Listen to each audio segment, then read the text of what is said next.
آج میں آپ کو ایک کہانی کے ذریعے کچھ سمجھانا چاہتا ہوں۔ ایک محلے کے اندر ایک بڑے مولوی صاحب کا گھر رہتا، اور اسی گھر کے سامنے ایک فاحشہ عورت جو کہ جسم فروشی کا کام کرتی ہے وہ رہتی۔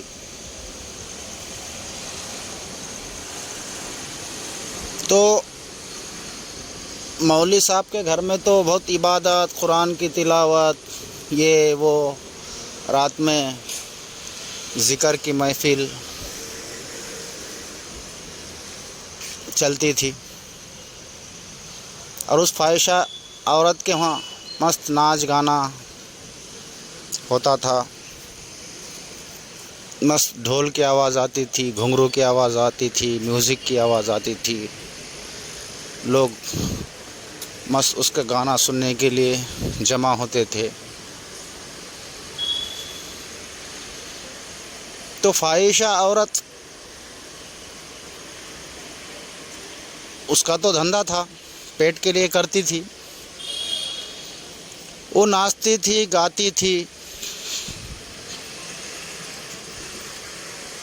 لیکن اس کا دل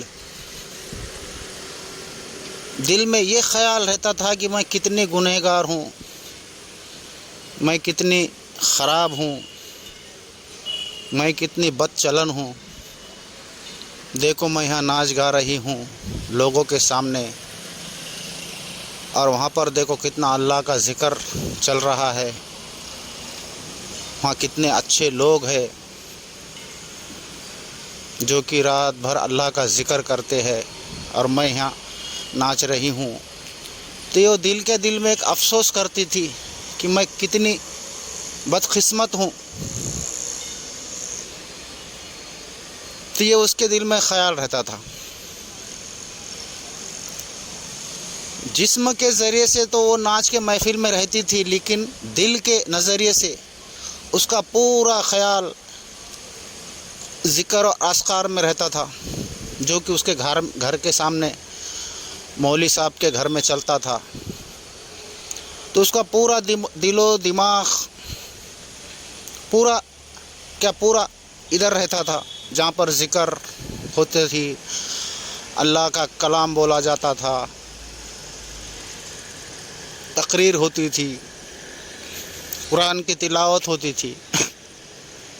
تو پورا دل اس کے اندر رہتا تھا، حالانکہ وہ جسم کے ذریعے سے اس محفل میں ناچتی تھی، گاتی تھی، لوگوں کا دل بہلاتی تھی، لیکن اس کا پورا دل ادھر مولوی صاحب کے گھر میں رہتا تھا۔ اور مولوی صاحب کے گھر میں روز رات میں ذکر اور اذکار کی محفل ہوتی تھی، قرآن کی تلاوت ہوتی تھی، روزے نماز ہوتی تھی، لیکن جسم کے طور پر مولوی صاحب تو نماز پڑھتے تھے، ذکر کرتے تھے، قرآن کی تلاوت بھی کرتے تھے، لیکن ان کا پورا دل، ان کا خیال اس فاحشہ عورت کی طرف رہتا تھا۔ آہا کیا ناچ گانا ہو رہا، کتنی آواز آ رہی، کتنا ڈھول بج رہا، کتنا خوبصورت منظر ہوگا، کتنی خوبصورت دکھتی ہوگی، اس نے آج کیا پہنا ہوگا۔ تو مولوی صاحب تو جسمانی طور پر اپنے ذکر اور اذکار میں رہتے تھے، عبادت میں رہتے تھے، نماز میں رہتے تھے، لیکن اس کا پورا خیال اس عورت کی طرف رہتا تھا۔ من میں یہی سوچتے تھے کہ یار کیا ادھر مزہ آ رہا ہوگا، کیا محفل سجی ہوئی ہے، لوگ کیا مزہ لے رہے ہوگے، ناچنے والی عورت کتنی خوبصورت لگ رہی ہوں گی، نہ جانے اس نے کیسے کپڑے پہنے ہوں گے۔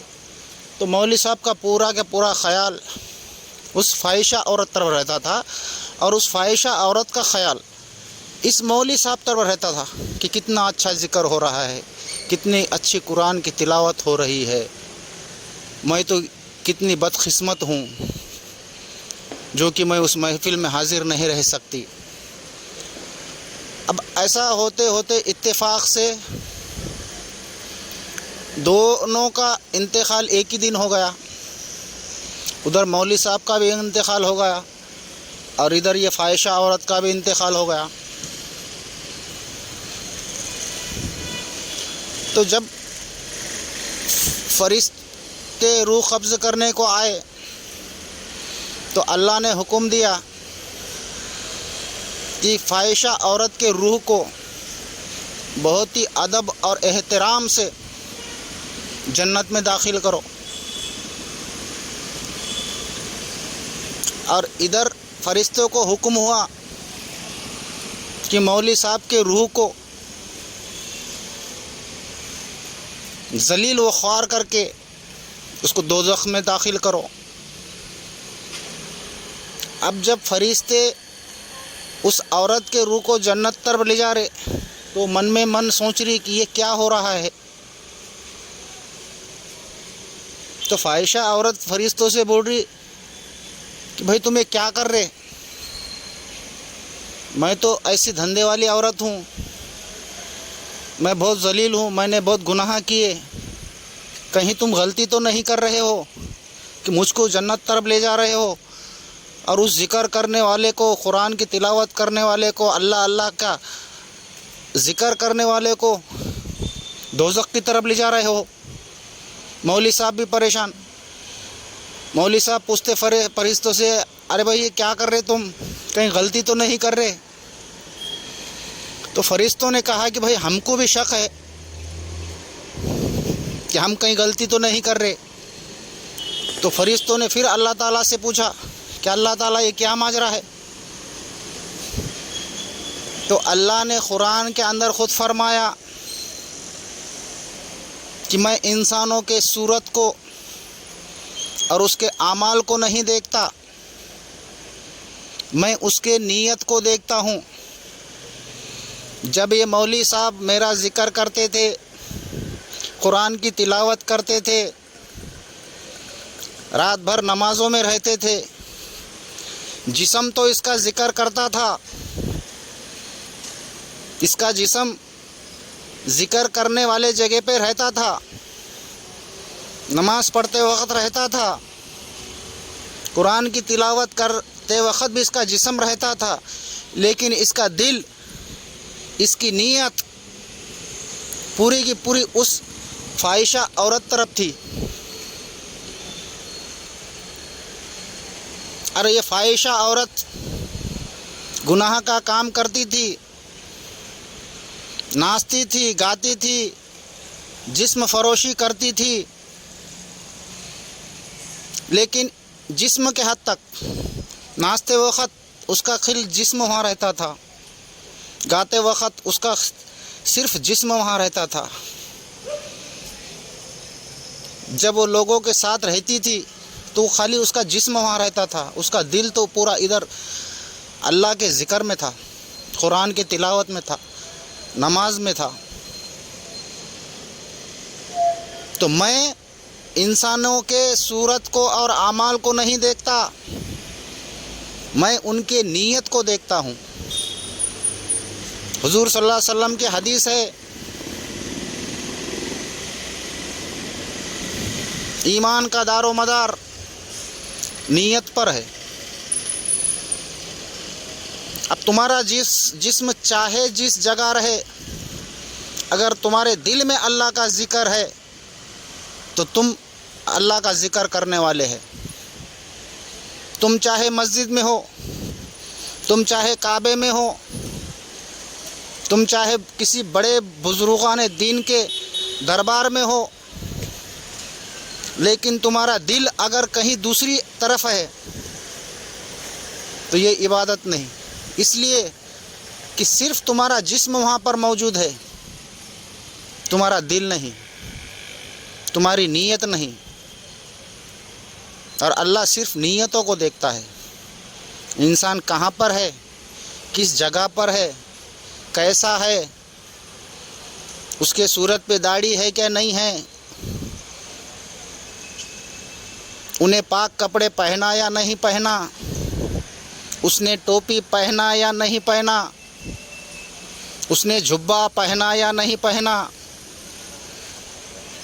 اس نے کیا پہنا، کون سا پہراوا پہنا، اس کو اللہ تعالیٰ نہیں دیکھتا۔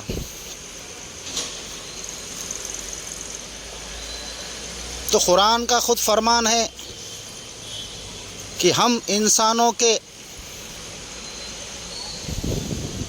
صورت کو نہیں دیکھتے کہ وہ صورت کس کی ہے، داڑھی والے کی ہے کیا چوٹی والے کی ہے، کیا جھبے والے کی ہے، کیا بھگوا پہننے والے کی ہے۔ وہ صرف نیت کو دیکھتا ہے۔ تو ہمیں اس آیت سے یہ پتہ چلا جسمانی طور پر انسان چاہے جہاں پر رہے، وہ چاہے 5 وقت نماز میں رہے، وہ چاہے مسجد میں رہے، اگر اس کا دل اس کے ساتھ نہیں ہے تو وہ عبادت نہیں ہے۔ اور تم اگر چاہے گھر پر رہو، کاروبار میں رہو، کام کرتے رہو، چاہے جس جگہ رہو، اگر آپ کا دل اللہ کے ذکر میں ہے تو تم عبادت میں ہو۔ ایسا نہیں کہ صرف مسجد میں جا کر ہی اللہ کی عبادت کر سکتے، اللہ کی عبادت تم کہیں پر بھی کر سکتے، کوئی جگہ کا بندھن نہیں ہے۔ تم گھر پر کر سکتے، کام پر کر سکتے، کام کرتے ہوئے کر سکتے، سوتے ہوئے کر سکتے، جاگتے ہوئے کر سکتے۔ اسی لیے کہ قرآن کا فرمان ہے اللہ کا ذکر ہر حالت میں کر، اللہ کا ذکر ہر حالت میں کر، جیسا تو ہے۔ اب یہاں مسئلہ آتا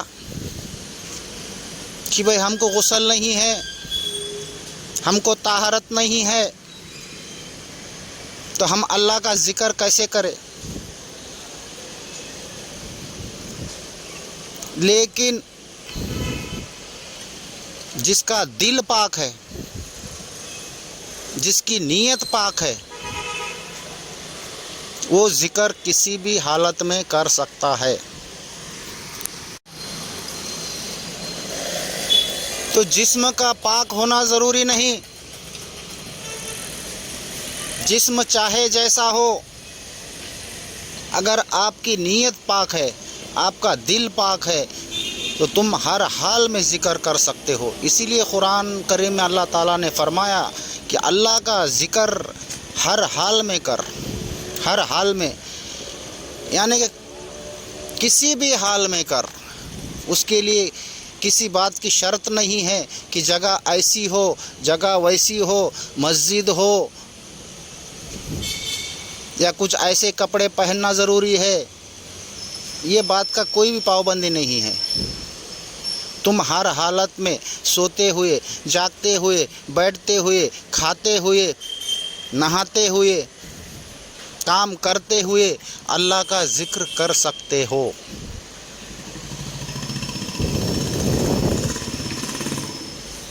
تو ہر ذرہ ذرہ اللہ کا ذکر کرتا ہے۔ آپ نے حدیث سنیں گی کہ پاکیزگی آدھا ایمان ہے۔ اچھا ہے، بہت ہی سستا سودا ہے یہ تو، پاکیزگی آدھا ایمان ہے، بہت ہی سستا سودا ہے۔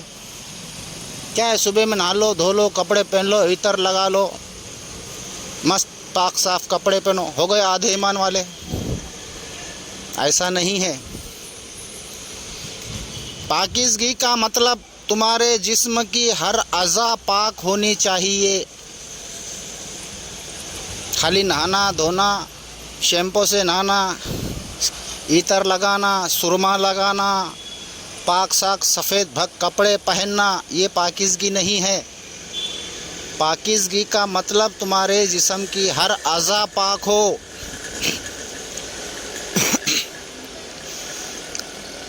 اپنے پیروں کو پاک کرو گناہوں طرف چلنے سے، اپنے آنکھ کو پاک کرو کسی طرف برا دیکھنے سے، اپنے کان کو پاک کرو کسی کا برا سننے سے، اپنے زبان کو پاک کرو کسی کی غیبت کرنے سے، کسی کو گالی دینے سے، کسی کو برا کہنے سے۔ اپنے پیٹ کو پاک کرو حرام لقمے سے، اپنے ہاتھ کو پاک کرو کسی مظلوم پر ہاتھ اٹھانے سے۔ تو یہ ہے پاکیزگی، اسی لیے پاکیزگی آدھا ایمان ہے۔ تو اپنے جسم کے ہر اعضاء کو پاک کرو، اس کا نام ہے پاکیزگی۔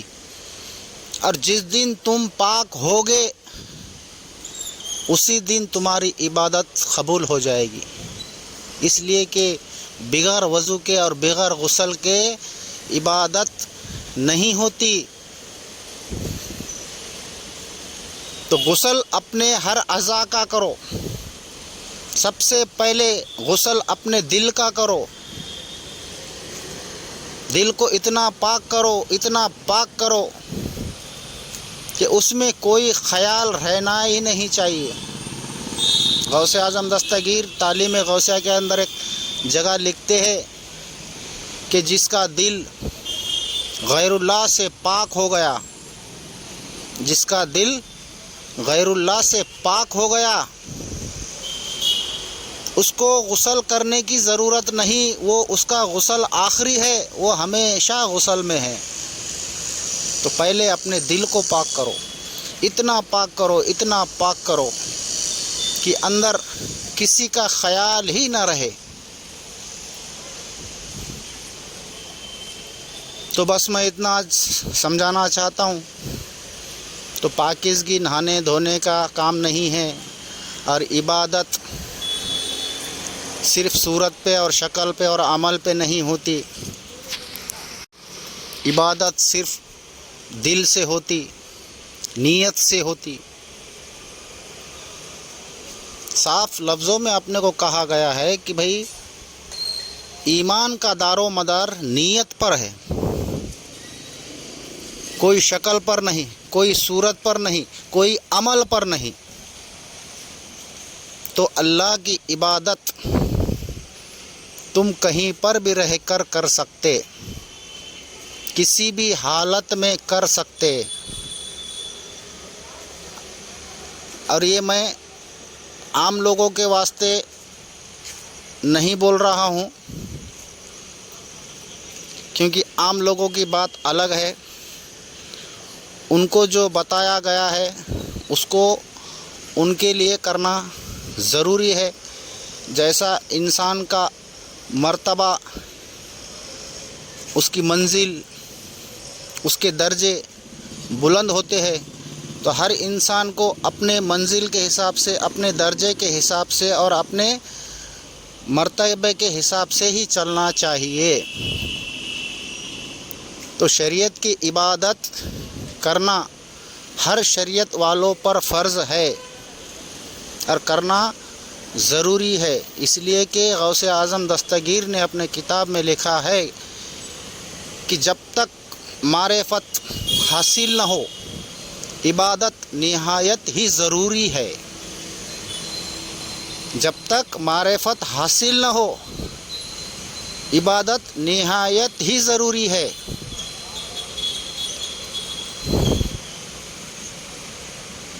تو یہ ہے اصل عبادت کا مطلب۔ تو ہر کام دل سے کرو، جسم تمہارا چاہے جہاں پر ہو۔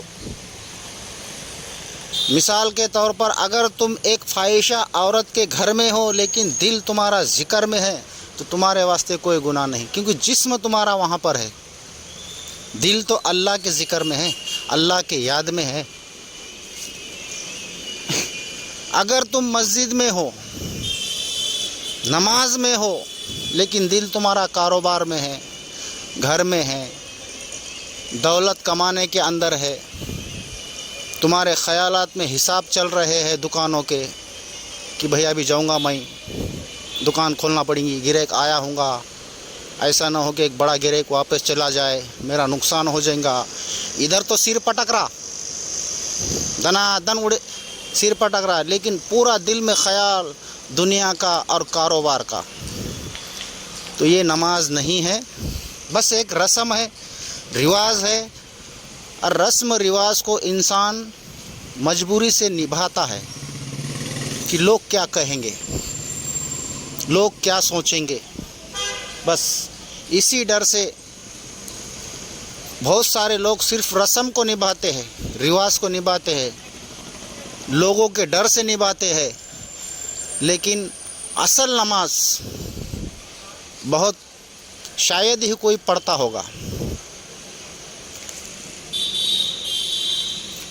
تو اللہ کی عبادت دل سے کرو، نیت سے کرو، چاہے تمہارا جسم کہیں پر بھی ہو اور کیسا بھی ہو. اس لیے کہ قرآن کا خود فرمان ہے کہ اللہ انسانوں کے صورت کو اور اس کے عمل کو نہیں دیکھتا، میں ان کی نیتوں کو دیکھتا ہوں. تو اس بات کو سمجھ کر ہی صحیح عبادت کرنا چاہیے.